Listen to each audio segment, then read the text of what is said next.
ating baboy. Ayan, nag-crispy na siya. Ayan, so, next, maglalagay na tayo ng tausi. Ayan, so,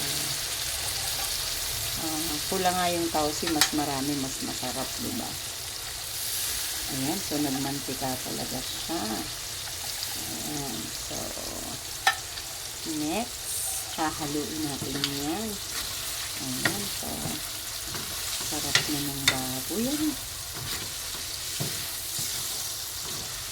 Nagmantika talaga siya. Ayan, so, isunod din natin ang tokwa. So, yun na yung last na ilalagay.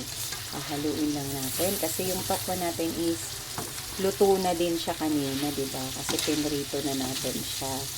So, matik na yon. Ayan ay luto na. Ayan, so, masarap na naman ang ating lunch ngayong tanghali. Ayan, so, karne na may tokwa, na may tausi. Ayan. So, okay na. Okay na ang lasa at pwede na tayong mananghalian. Ayan, so, happy lunchtime.